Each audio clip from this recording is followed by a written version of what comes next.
Hello, this is Brian Simonson, and this is the third video for our example for building a project with the report writer. In the previous videos, we have done the basic setup and understanding of the current parameters tab. We've talked about importing data, which we imported the three files, but four times. The four elements that we need to produce one table, two charts, and a bulleted table. Um, Now, before we get back into the guts of the report writer, it's important to kind of get the table set up in a way the report writer wants. So we're going to talk about basically the tables and the figure tabs and the bullet tab, which are all very similar, right? It's just but there's a certain just kind of cadence to how things work. We'll start with tables. Table one. Let's go ahead and go there. This is obviously a little setup already from the demo, and I didn't clear out everything because honestly, you want to start from always with some historical code. It just happens to be this lines up with the demo, right? So we imported this raw data, right? The report writer for this exercise, there's different ways. We have different technology here for creating tables, but within Excel, it's just the construct that was developed. The little XX that you see right here is quite important, right? We use that Excel-based logic just for doing Excel magic, basically, to give the report writer the information it needs to know how many tables to read in, how many rows to read in the table. As you can see, we overdid it. We're never going to have a 9-row table, right? So this table, though, depending on your project, might go 100 rows. And you want to blank it out. So as you can tell, I'm going to clear contents here. When I cleared this out, this is how it should look before you import. It's all X'd out, X, X, X, X. And that's just a little if-then logic, linking it to these cells.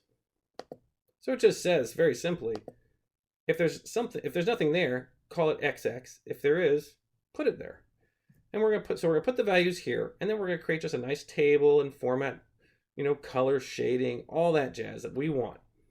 And by putting XX's here, we're going to use some Excel magic to determine that this is really a 4-row table. But the next report that you run, company B, might only be a 3-row table. So that's why this is necessary. So simple enough. That's how you set up table 1. Figure 1. All right. Notice same thing, same logic. So kind of looking at the cells in the yellow, the raw data, and determining whether or not there is raw data there. Notice column C is pre-populated. I left this in here. We will get into 508 compliance later. There is a functionality, and it will do its best and it works quite well for 2-column tables where there is basically a bivariable of age in this case, and a value that you want to describe.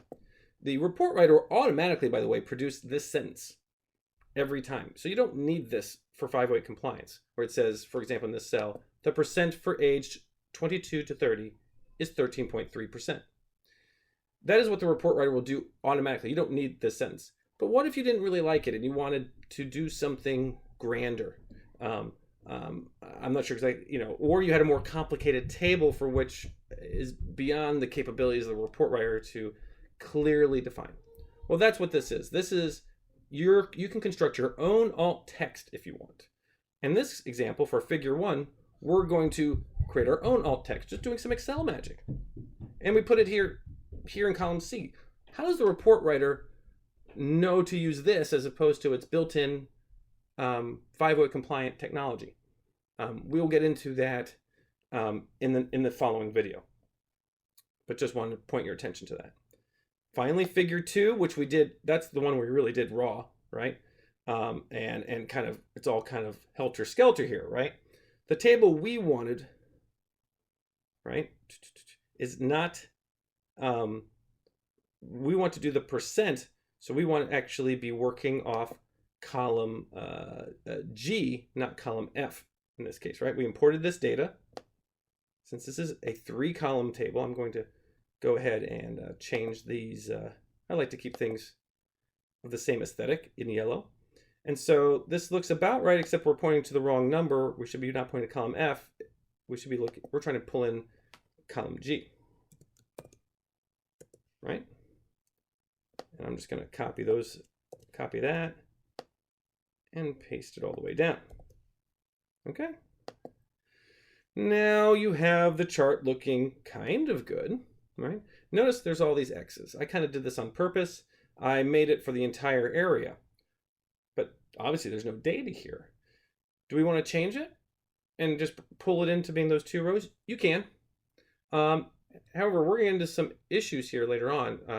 The report writer will actually, again, because every report might have different number of rows of data, the chart needs to be smart enough to update this.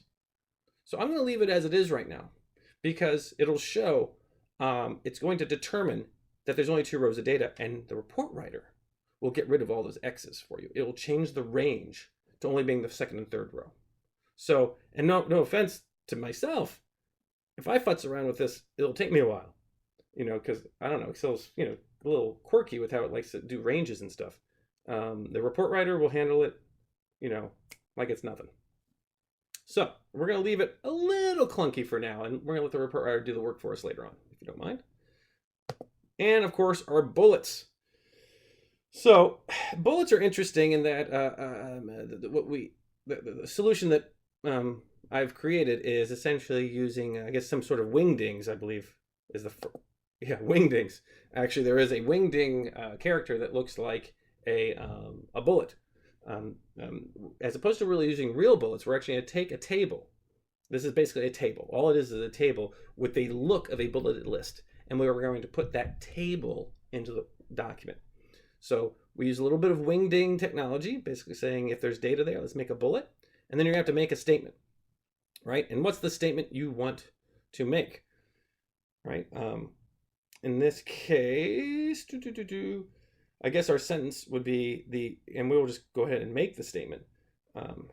Ooh, that's interesting. It'll be the number of males is equal to, let's see what, or there are 7, you could do whatever you want. There are 17 males in company A, right? Right? Or there are 17 females in company A. Of course, this assumes that there's always more than one with that sentence, but I think for today, you can get your Excel logic even grander if you wanted. If it's equal to 1, you would get rid of the S. I'll assume that there's always multiple for this exercise. So what would our statement be? Well, just a little bit of Excel magic, that's all, right? Not a big deal. Let's do that. The number of... Now, you don't know what will be first here, if it's always going to be males or females, right? So I just did a space there, right? But you know that it's going to be putting... right? I'll put an S there. Males. At... it's always company, right? Company... company what? Well, good point. We know what it's going to be. It's whatever you're running in current parameters at that moment in time for the current report, right? Go back to bullets. Oh, sorry, I did not capture that for some reason. Company. At company. Sorry, do that again. Apologize. There we go. So the number of males at company A is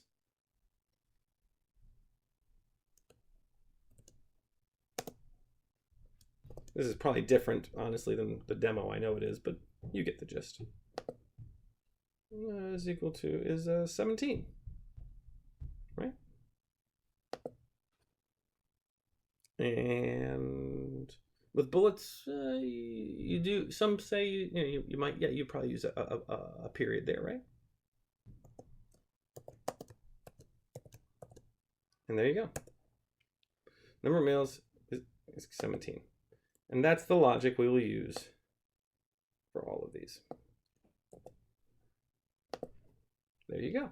Now this is will eventually tell the report writer to grab just these 2 rows, and it's going to look beautiful. Now I did have males and females there, so I know there's some Excel logic we can go find that is a lowercase. So it came in here. So again, this is not report writer stuff. This is just Excel based stuff that you can use to fix this. We won't do it here, but I'm sure you can look up lowercase function here to kind of clean this up. But that's the basic gist. Alrighty, so those are the key 4 tabs there of making tables, charts, and bulleted tables with these XX values and kind of getting it up and running, really. All right, so that's all we have for this video. Make sure you have this down. Go give it a go. The next video, we'll jump into starting to actually hook this up to the report writer and starting building out the template. There is another tab we have to go over, which is chart ranges, which has a few which you want to fill out because it helps do that smart chart functionality that we talked about as well. And so we'll go over a little bit of chart ranges and start filling out the guts of telling the report writer, what's going where, and that's in this report numbers tab. All right, well, this was fun, and I'll see you next time.